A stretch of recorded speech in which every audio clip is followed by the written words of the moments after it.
उत्तर प्रदेश में बुआ और बबुआ ये नाम बहुत ज्यादा चर्चाओं में रहता तो है, लेकिन उत्तर प्रदेश में बुआ और बबुआ की जोड़ी एक अलग ही नाम के साथ निकलकर सामने आती है। और बुआ बबुआ की जोड़ी ने उत्तर प्रदेश में कई बार तहलका मचाया भी है। उत्तर प्रदेश में बुआ और बबुआ की जोड़ी ने खेल बिगाड़ा भी है अच्छे अच्छे राजनेताओं की, अच्छी अच्छी पार्टियों की। लेकिन एक बार फिर इतने लंबे वक्त के बाद क्यों बुआ और बबुआ की जोड़ी की चर्चा हो रही है? और बुआ बबुआ की जोड़ी की चर्चा अगर हो रही है तो क्या उत्तर प्रदेश में अब वो होने वाला है जिसकी कल्पना भी नहीं की गई थी? और क्या मायावती अब सीधे तौर पर आ रही हैं समाजवादी पार्टी के साथ? जी हाँ, नमस्कार, मैं हूं राहुल शर्मा और आप देख रहे हैं हमारा खास प्रोग्राम जिसमें बात आज कर रहे हैं उत्तर प्रदेश के सियासी हालात की। क्योंकि उत्तर प्रदेश में एक और जहां 10 सीटों पर उपचुनाव होने वाले हैं, तो दूसरी तरफ हम ये भी देख रहे हैं कि साल 2027 का विधानसभा चुनाव भी होने वाला है।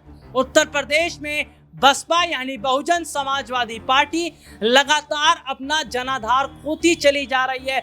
बसपा को लगातार एक के बाद एक कई नुकसान हुए हैं। और तो और जो तस्वीरें ये हैं कि हाल ही में जो लोकसभा के चुनाव हुए उसमें यह देखने को मिल रहा है कि उत्तर प्रदेश में जहां समाजवादी पार्टी को एक तरफा वोट पड़े हैं तो बसपा को उतना फायदा नहीं हुआ।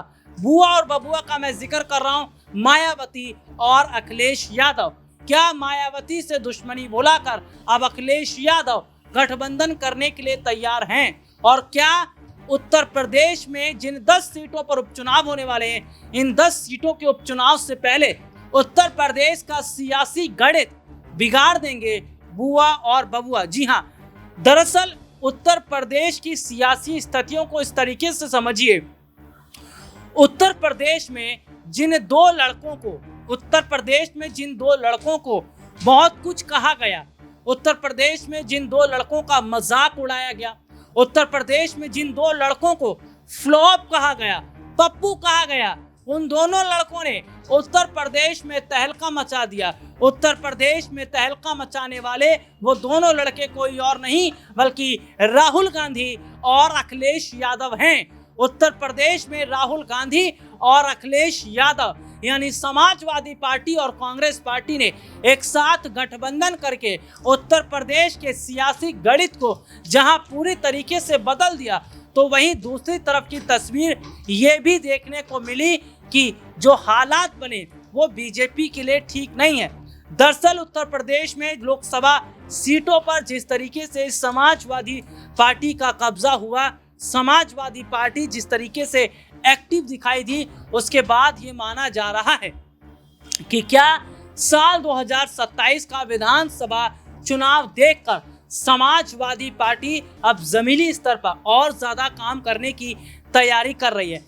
दरअसल हाल ही में लोकसभा चुनाव के नतीजे सामने आने के बाद जहां बीजेपी को बड़ा झटका लगा, दूसरी तरफ की तस्वीर हम ये देख रहे हैं, समाजवादी पार्टी लगातार ज्यादा से ज्यादा वोट बटोर रही है। और समझिएगा कि अब मायावती का साथ भी चाहिए होगा क्या? और क्या उत्तर प्रदेश में तमाम विपक्षी दल एक साथ मिलकर चुनाव लड़ते हैं तो क्या बीजेपी के लिए मुश्किलें खड़ी कर देंगे?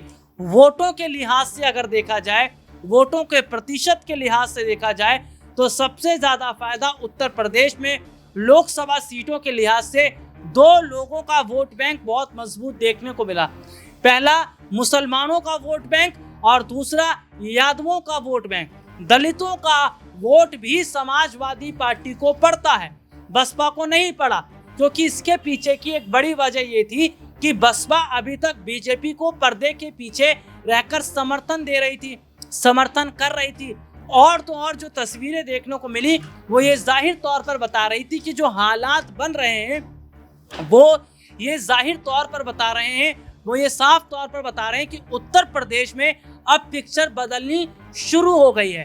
क्योंकि मायावती भी जहां ये चाह रही हैं कि उनका वोट वापस आ जाए, वोट बैंक वापस आ जाए, उनकी जो पकड़ उत्तर प्रदेश में खत्म हो गई है उसको दोबारा से बनाया जाए, तो दूसरी तरफ ये देखा जा रहा है कि उत्तर प्रदेश में समाजवादी पार्टी एक बड़ा चेहरा बनकर आना चाहती है, एक बड़ी पार्टी बनकर सामने आना चाहती है। हालांकि अभी ये नहीं देखा जा रहा कि किसे मुख्यमंत्री बनाया जाएगा, लेकिन एक बात ये भी कहा जा रहा है कि डिंपल यादव को कहीं कुछ बड़ी जिम्मेदारी तो नहीं दी जाएगी मुख्यमंत्री पद वगैरह की, वो बात खैर अलग है। लेकिन यहाँ पर ये देख लीजिए कि क्या उत्तर प्रदेश में उपचुनाव से पहले तमाम विपक्षी पार्टियां एक साथ आ रही हैं। देखिए कहीं ना कहीं जो तस्वीरें हम उत्तर प्रदेश की देख रहे हैं वो ये बता रही है कि समाजवादी पार्टी आज बीजेपी पर हंस रही है, क्योंकि भारतीय जनता पार्टी के अंदर जो अंतर कलह मची हुई है, बीजेपी के अंदर के जो हालात हैं वो ये जाहिर तौर पर बता रहे हैं, वो ये साफ तौर पर दिखा रहे हैं कि बीजेपी की स्थितियां ठीक नहीं है। देखिए सबसे बड़ी बात और अहम बात जो है वो ये है कि जो आज की तस्वीर है, जो आज के हालात हैं, वो अब ये बता रहे हैं कि बीजेपी जहां अपनी अंदरूनी लड़ाई से परेशान है, सीएम कुर्सी को लेकर माथा पेच शुरू हो गया है, तो वहीं दूसरी तरफ चंद्रशेखर आजाद रावण नगीना सीट जीतने के बाद तो और ज्यादा मुखर हैं।